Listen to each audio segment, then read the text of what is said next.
订婚前一晚，男友没有带回我的礼服，而是给我一条素色长裙。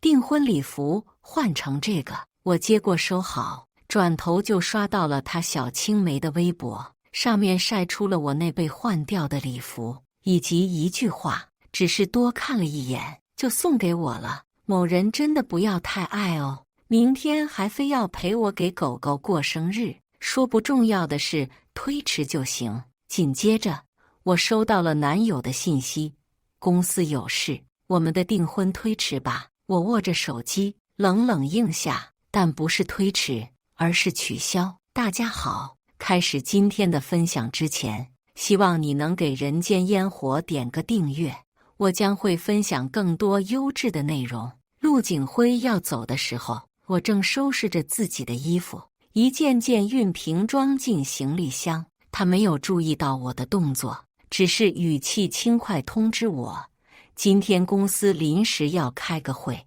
我们的订婚推迟一天，你懂点事，别让我为难。我继续平静地装着行李，没有回答。陆景辉愣了愣，想要继续解释的话都堵在喉咙里。他以为我还会像以前一样，一边责怪他工作起来不考虑我的感受，一边又默默地把他的西装熨好，送他出门。我原本也以为会一直这样下去，直到我在陆景辉的小青梅、秦月的微博里看到了那件礼服，是我被换掉的订婚礼服。昨天我花了很久，把那件礼服熨平整理好，挂在模特上，心里都是订婚时穿上它的憧憬。但出个门回来，就发现礼服不见了。我的心里涌上了一阵期待，因为在当初借礼服的时候，那条并不是我最喜欢的，只是性价比最高的。陆景辉知道我最喜欢哪个，我以为这是他临时起意给我的惊喜。我做了一桌子菜，还开了红酒等他回来，但没想到他只拿回来了一条普通的素色长裙。订婚礼服换成这个，我问他为什么，他只是略带不耐地皱皱眉。我更喜欢这个，而且那条礼服太华丽了，穿在你身上气质不大，你穿这个更好看。但是现在，那条对我来说过于华丽的礼服正在秦月的身上熠熠生辉，而我手里的素色长裙就跟他心中的我一样平凡、普通，没有亮点。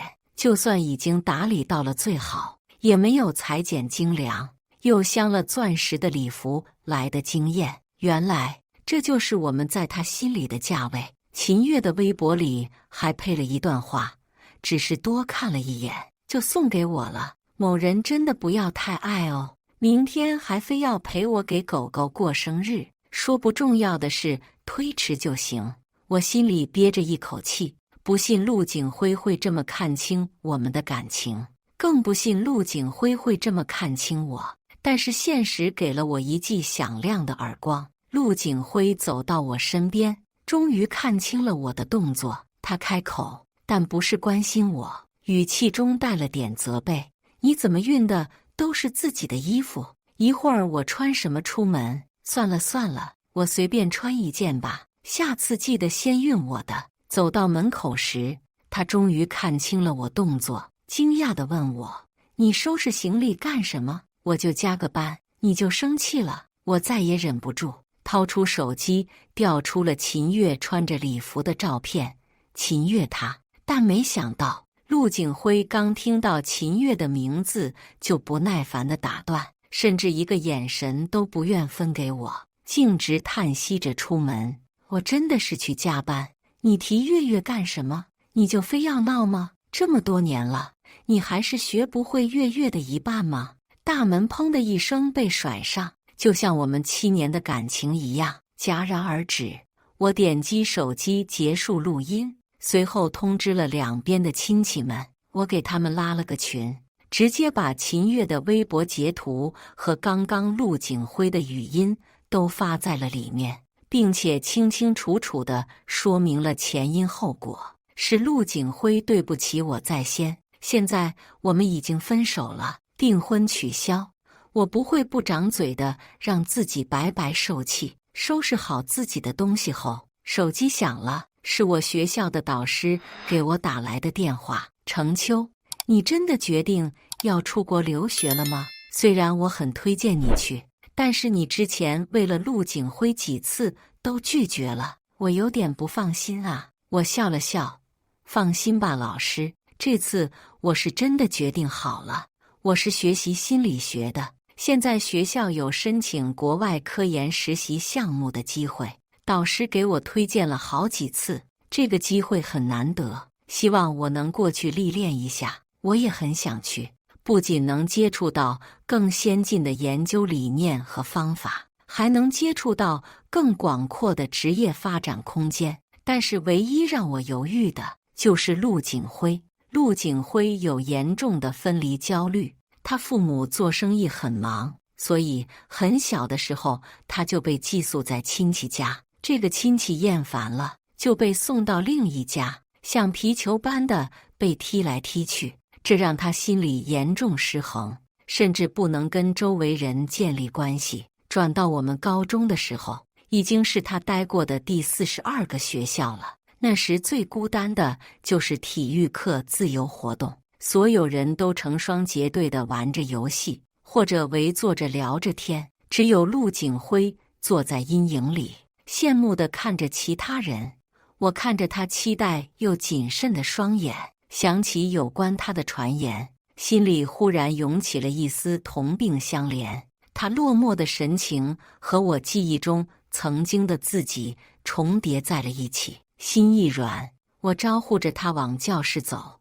我有道题不会，听说你学习很好，帮我讲讲呗。他愣了一下，很快起身跟上。于是在后面的一次又一次的体育课里，我们都待在教室研究题目。渐渐的，他原本紧张的神情放松了下来，开始浮现出笑容。后来在重新分同桌的时候，我主动申请跟他坐在了一起，并且开始用我自学的心理学知识开导他。同学们在我们周围窃窃私语，矫情怪和高冷妹坐同桌喽，一个没人理，一个不理人，他俩还真是绝配。又一次走进班里后，后排的男生对着我吹了个长长的口哨。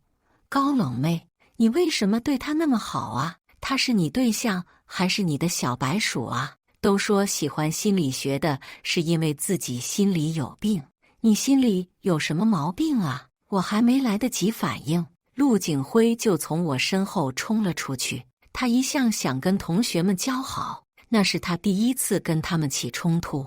那几个嘴贱的男同学被他打得头破血流，为此他自己也住了1个月的院。从那以后，我们就再也没有分开过。还记得我第一次跟他提想要出国实习的时候，他好几天没睡着，半夜我迷迷糊糊的醒过来，就能看到他静静地看着我，双眼遍布血丝。秋秋，连你也要走了吗？以后就又只剩下我自己了吗？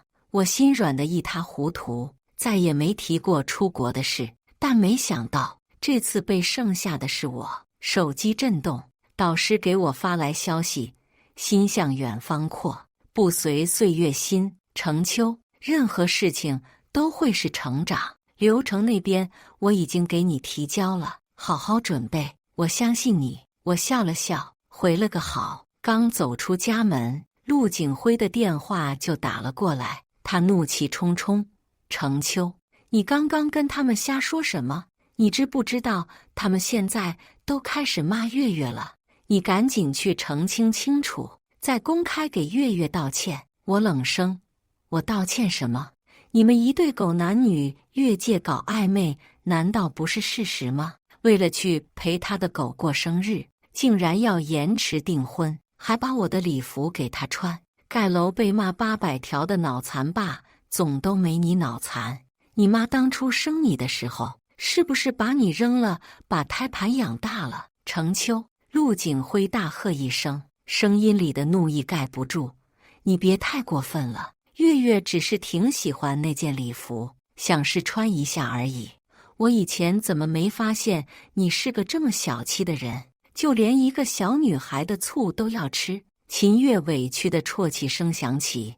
没关系的，景辉哥哥，程秋杰以前不是心里有问题吗？我应该多让着他的，都怪我不好。你别跟一个精神病人计较。我浑身的血液顿时僵住，心仿佛被一只无形的大手攥紧，疼得有些喘不上气。那是我最深处的秘密。我小时候父母双亡，是吃着村里百家饭长大的。那时有一个老头对我格外好，他每次不仅给我准备好吃的，还会陪着我睡觉，之后还帮我洗澡。我觉得他是天底下最好的人。但随着长大，我上了小学，慢慢明白了那意味着什么。于是在他又要跟我睡觉的时候，我举起刀反抗，他被我砍成重伤。最后我被判定是正当防卫，无罪释放。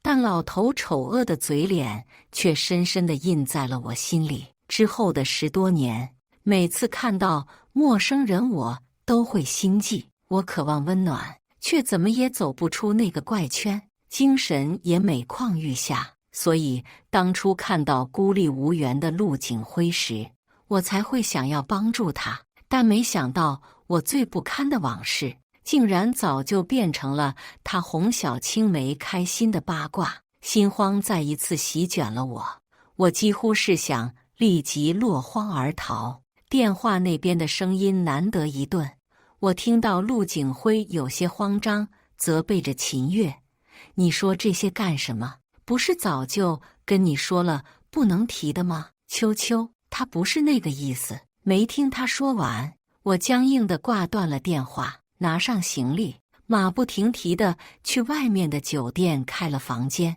我不想再看到他们任何人，但没想到第二天一早，我就看到陆景辉站在了酒店楼下，他手里拎着礼盒，顶着初秋的薄雾，有些小心翼翼地打量着我。秋秋，你还在生气吗？月月从小是被宠大的，向来心直口快，他其实没有坏心思的，你别跟他计较。如果你介意，我以后跟他保持距离就好了。我皱眉看向他，你是怎么知道我的地址的？这家酒店是我家开的，所以你一入住，我就收到消息了。陆景辉心虚地别开眼，把礼盒塞进我手里。这是我新给你租的礼服，你放心，不是之前那个，是你最喜欢的一个款。你先试试合不合适，合适的话，我们明天就订婚吧。我笑了，原来他是能够想到帮我订一个我最喜欢的礼服的。原来他也是能够不用一件普通长裙来糊弄我的。原来他以前那么做，只是觉得我不配罢了。见我露出笑容，陆景辉以为没事了，他欢快地从怀里掏出一份早餐，施舍似的递给我。秋秋，这是我亲手做的，你以前不是最喜欢了吗？吃了吧，然后就别闹了。我一时间晃了神。陆景辉小时候父母还没发达，所以给那些亲戚的监护费用不多，他们对陆景辉自然也不怎么上心，有的甚至要求陆景辉包揽家务。那时候陆景辉做的最多的就是饭，所以长大后他几乎再也没做过饭。我以为他是不想回忆起以前的屈辱和窘迫，所以从来没逼过他。我们在一起后都是我做饭，直到一次我心理疾病突发，躯体症状发作非常痛苦，他煲了汤给我喝，那是我喝过的最好喝的汤。后来我每次嘴馋想起，总是缠着他再煲一次，但他发了好大的脾气，想吃不会自己上网学，就非要我给你做，你就一点都不能体谅我吗？在很久以后我才知道，他对做饭那么抵抗，是因为小时候秦月去找他玩时，曾无意间嫌弃过他身上的油烟味。我的心细细密密地疼了起来。那以前我的每次付出，做过的每顿饭算什么？他闻到了我身上的油烟味，又是什么感受？他是会感谢我辛苦了，还是会庆幸他现在干干净净，再也不用沾染那种让他觉得屈辱的味道。陆景辉的声音把我从回忆里拉了出来。想什么呢，秋秋？明天你们导师会来我们公司开研讨会，你也会来的吧？他们公司开发了一个新项目，把心理咨询师和 AI 结合在一起。我和我导师是项目的核心参与者。陆景辉继续兴致勃勃地规划，明天我来接你过去。我把礼盒和早饭放在地上，直接拒绝。陆景辉，我们已经分手了，我不想再看见你，你也不用来。他的脸色瞬间变得很难看，扔下一句真是不知好歹，就黑着脸离开。我以为他被我服了几次面子，会再也不想见我，但没想到第二天我一下楼就看到了陆景辉的车，旁边还站着陆景辉和秦月。秦月半靠在陆景辉的怀里，一只胳膊搭在他的身上，而他正低着头捧着他的手臂，轻轻地吹着气，表情中满是溢出的心疼。叫你下车扶着我点，你不听，这下摔了吧？真是一点都不懂得爱惜自己。我站在不远处看着他们，紧紧地攥着拳头。就算已经对他全然失望，但还是会忍不住心痛。程秋姐下来了呀！秦月眼尖看到了我，笑得非常明媚。我陪着景辉哥哥来接你。看到我，陆景辉下意识地松开手。月月他刚回国，没什么事做，我就带他去我们公司看看。刚刚他不小心摔倒了，我帮他检查一下。秦月勾起嘴角，是啊，程秋姐可千万不要误会哦，我们什么都没做。最后几个字他一字一顿，仿佛在炫耀着什么。我恶心的连手都在抖。从他回国，陆景辉就开始在我们这段感情里面有理，扔下我去接秦月，动不动就失联。像这2天发生的事更是不计其数，但偏偏还打着发小的旗号，让我无从计较。不过这些现在都结束了，我们分手了，我也不用再去假扮那个宽容大度的女友。我走过去，扬起手，啪啪2声，给了他俩一人一个大耳光。陆景辉被我打懵了，不可置信地看着我。程秋，你打我干什么？我冷冷地看着他。陆景辉，我们已经分手了，我不想再看到你，也不想看到你的新欢。你们再恩爱，也用不着专门跑到我跟前来恶心我吧？是不是少了我这个见证者，你们的感情就不圆满了？以后再敢跑到我面前来作妖，看见你们一次，我打你们一次。说罢，我无视他吃了苍蝇一样的脸色，转身就要走，却一把被秦月拉住。这时我才发现，原来现场不止我们3个人，后面还有不少秦月的跟屁虫朋友。他带着这么多人来，应该就是为了给他自己造势，给我难堪。但没想到却被我反扇了一巴掌，现在应该气死了。秦月的脸涨得通红，一把把我推坐在地，包里面的东西七零八落地掉了出来，有一本泛黄的日记本，还没等我收回，就被秦月一把抢了过去。他随手打开，翻了几页，嘴边勾起了一抹笑，那都是我发病时的记录。秦月开始大声朗读道：2024年5月10日，手抖，持续20分钟。2022年3月6日，过度警觉，总是会回忆起那件事，日期越来越往前。我拼命想抢回日记本，但被秦月的跟班们层层阻隔在外。2014年8月9日，我被邻村的老头拖进，他的声音戛然而止，抬起头，震惊地看着我，周围的声音也都静了下来，只有我如鼓的心跳声。他又飞速地翻了几页，喃喃自语：“不是说只是普通的心情不好吗？怎么会？”我被他的小跟班拉住，眼睛死死地盯着他，在心里祈求他不要念出来。陆景辉大喝一声，示意秦月闭嘴。但我看清了，他眼中不是对我的担心，而是对往事的嫌弃。旁边有人不怀好意的接话，接着读啊月月，他被老流氓拉过去，怎么了呀？秦月却啪的一声合上了日记。老流氓抢他钱了呗，没什么可看的。他把日记甩给了我，对着周围人摆了摆手。本小姐玩累了，我们走吧。他没意思得很，以后我们都不要来找他了。我捡起日记，转身离去。余光扫过陆景辉时，他很明显地松了口气。那天我不记得后来是怎么去的研讨会，也不记得研讨会是怎么结束的。我的心里恍恍惚惚的，只有一个想法：原来陆景辉有一句话没骗我，秦月真的只是大小姐脾气，她并不恶毒。一直以来，真正恶毒的都是陆景辉，他依赖我，感谢我，却又厌恶我以前那段不算光彩的经历。瞬间心痛向我袭来，曾经自我厌弃的感觉又铺天盖地地将我包围，指甲深深地嵌入肉里，疼痛强迫我清醒。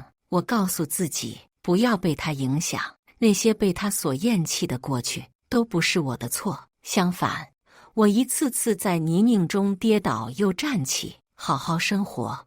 我才是真正披荆斩棘的战士，我才是应该被尊敬的人。国外的实习机会申请得很顺利，唯一的困难是费用。学校给我一部分的助学金，但只是承担了学习的费用，生活上的费用都需要我自己承担。为了能多赚点钱，我白天去心理咨询机构做咨询师的助理，晚上去酒吧兼职服务员。在灯红酒绿中又看到了陆景辉，他坐在沙发上翘着二郎腿，旁边跳舞的妹妹不断扭动着身躯。我低着头给他的后桌送酒，路过时听到他朋友问他：“你跟程秋珍就这么算了？你们都到快要订婚那一步了？”陆景辉点了根烟，漫不经心：“急什么？不出3天他肯定来找我。”朋友连忙接话：“就是我看程秋他就是摆不正自己的位置，家世背景他有哪一点配得上你？还拿腔拿调的。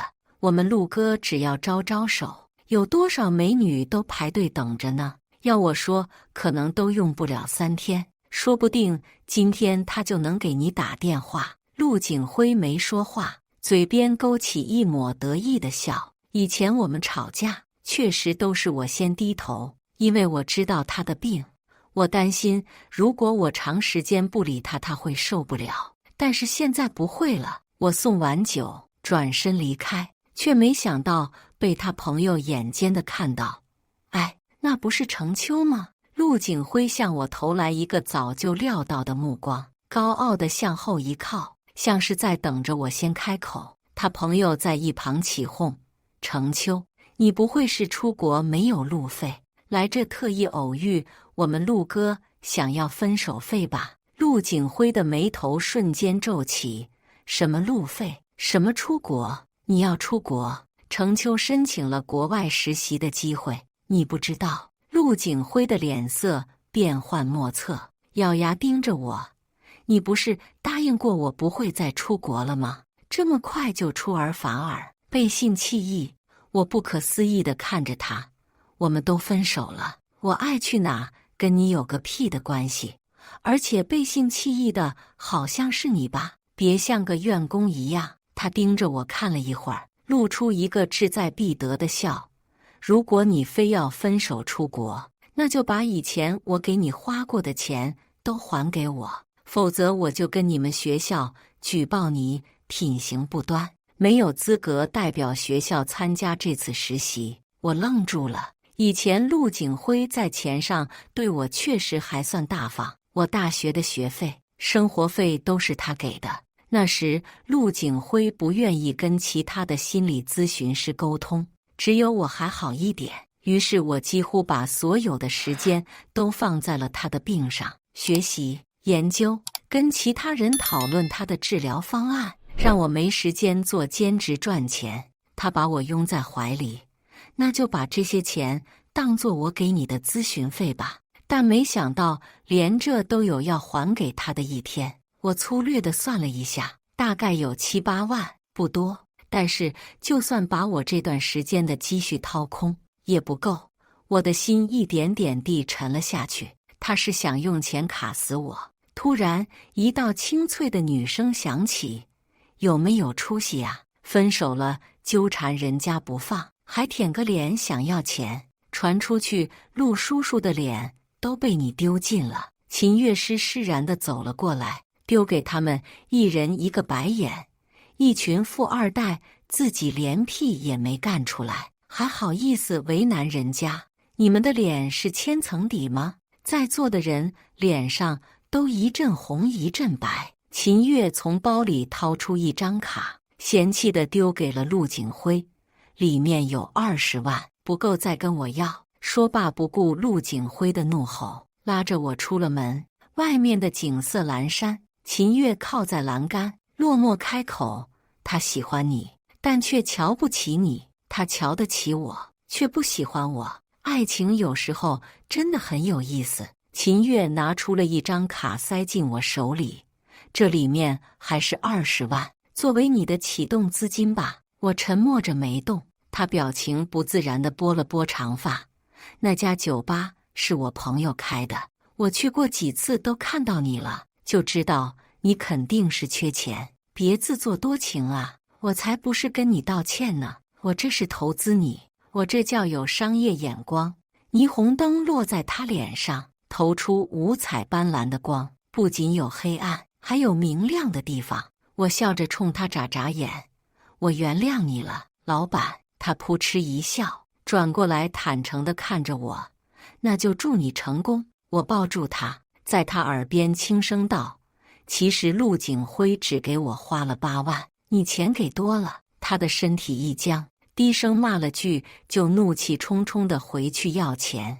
我在后面大笑起来：“真好啊，老师说的对，心向远方阔，不随岁月心，任何事情都会是成长。”有了秦月的资金支持，我轻松了很多，不用再去酒吧端盘子到半夜。我跟他说好了，这20万加上还陆景辉的钱，就算是借给我的，以后我会连本带息的还。他没了耐心，翻了个白眼：“随你。”出国的流程办得很顺利，直到我站在陌生的国土，看着来往陌生的人群，我才缓过神来。我的心声真的到来了。我断断续续地收到不少陆景辉的消息。我走后，他没有宿醉，没有情绪失控，甚至根本没有找过我，反而更加专心地创业。3年过去，他的公司都快要上市了。现实跟小说的巨大差距就是现实，真的很现实。不过好在我也从来不需要靠别人的愧疚活着。在国外，我也早已闯出了自己的一番天地。我在实习项目中取得了卓越的成果，被学校委派为代表，要去国际心理学专业会议上进行分享。但没想到，在那我又碰到了陆景辉。彼时我正抱着一个小女孩，到处找着座位。突然周围响起了阵阵零碎的议论声：“那不是陆总的前女友吗？不是出国了，怎么在这？哎，你发没发现，他抱着的那个小女孩有点像陆总？”我皱眉，抬头还没看清议论的人，就听到几声清脆的高跟鞋声音。一个穿着红色连衣裙的女孩挡住了我的视线。她扬起眉：“你是谁？你为什么没有佩戴名牌？是不是偷偷溜进来的？”我淡淡地看了她一眼，年轻张扬，不掩心机，莫名和曾经的秦月有点像。我不咸不淡地开口：“你特意过来找我，难道还不知道我是不是溜进来的吗？”她噎了一下，转而把矛头对准我怀里的小女孩：“那她是谁？不会是你的什么野种吧？”程秋身后传来一声大喊，是陆景辉的声音。他几步走到我面前，紧紧地抓住我。你终于肯回来了。怀里的女孩瞪着圆圆的眼睛，好奇地盯着他。陆景辉的目光一震，他是我的。慢慢，他眼神中浮现出了一点欣喜。秋秋，我愿意。他的话还没说完，旁边突然传来一道清冷的声音：囡囡。转头看去，是 M 国心理健康企业的领军人物，这次会议的组织者，也是陆景辉的哥哥陆舟。怀里的女孩看见他，立即眉开眼笑。爸爸。陆舟向我点点头，熟练地把孩子抱走，离开了现场。周围立刻安静了下来。陆景辉脸色晦暗不明：你这是什么意思？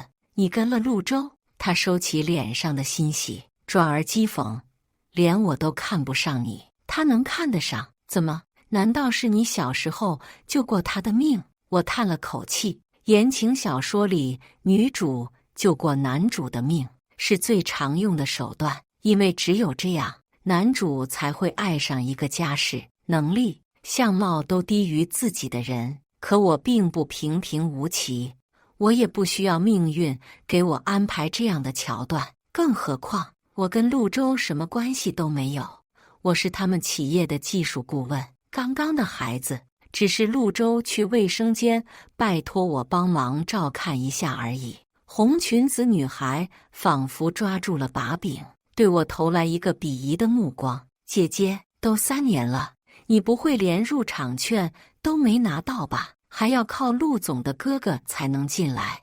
我可是凭自己的实力站在这的，不是凭男人哦。他的话惹得周围人频频回头，对着我们3人窃窃私语。很快工作人员赶来，对着我着急道：程秋老师，您怎么在这呢？评委席在那边，您赶快过去吧，现在就等您了。陆景辉的目光一震：秋秋，你现在都这么厉害了吗？红裙子有些着急地拉住他，皱着眉瞪我一眼：评委就了不起了，我们的项目可是今年的最爆款，一会有你大开眼界的。我点点头，期待。很快会议开始，轮到了陆景辉的企业分享，是那个红衣女孩上的台。女孩神采飞扬，赢得了台下的阵阵掌声。她时不时地向我投来一个得意的目光。片刻后，轮到评委打分，前面都是一水的高分，轮到我时，举了一个最低分的牌子。女孩的脸色骤变：你有什么意见吗？为什么这么针对我们？我慢悠悠地放下牌子：我没有针对你们，只是你们的项目漏洞太多。我问你几个问题吧，如果你能答上来，我就重新打分。女孩一口答应下来，但却在我一个一个问题的拷问下，逐渐冷汗直冒，因为她口中的爆款项目，正是3年前我和导师参与的那个。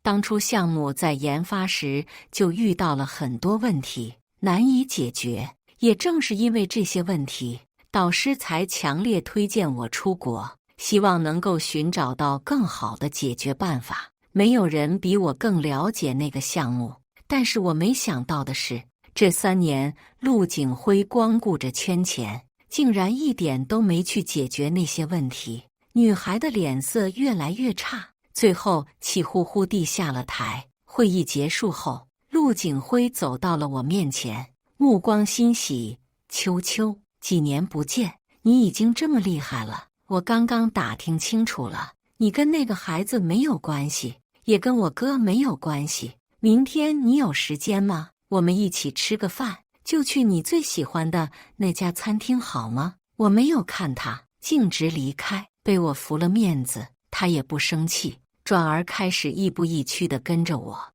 我回学校探望导师，他就捧着一束花在学校门口等着我。我跟秦月约饭，他就在餐厅外蹲守。秦月好奇地打量着他，啧啧不停。果然实力才是王道啊！我都不知道陆景辉为了爱情还能做到这种地步呢。同桌的女孩轻笑：陆总他哪是为了爱情啊，他是公司项目出了问题，在这请教大师呢。你没去现场不知道，程秋全场太帅了，把陆总他们企业批得一无是处，而且都是核心问题。听说他们研究了好几年都没突破呢。很快几个月过去，在国内待的时间太长，我准备回去。当初在会议上，我跟红衣女孩的对话被陆景辉的同行剪辑推流，很快火遍了全网。网友本来就对陆景辉不满已久，几年的矛盾点一触即发，陆景辉公司立即开展公关，但用户被他荼毒已久，效果很不理想，用户大量流失，股价持续低迷，融资也受到了很多困难。听秦月说，有很多投资人已经准备撤资。陆景辉围堵我的次数也越来越频繁，他一脸憔悴，眼下带着散不尽的淤青。秋秋，你就这么恨我吗？现在这么危急的关头，你真的不肯帮我吗？我知道错了，我不该那么对你，你回来吧。我转头离开，你的道歉只是为了让我帮你圈更多钱而已，这本我无关，是你圈钱的报应。我离开了国内，继续回去完成实习。听说陆景辉苦苦支撑了一段时间后，公司还是破产了，他接受不了这个打击，从18楼一跃而下。秦月问我要不要回来参加他的追悼会，最后见他一面，我摇了摇头，挥别旧尘埃，不踏新灰来，我跟他永远都不用再见。以上就是今天分享的故事，大家有什么想说的、想吐槽的，欢迎在下方评论交流，也更希望能给人间烟火点个订阅，我将会分享更多优质的故事内容。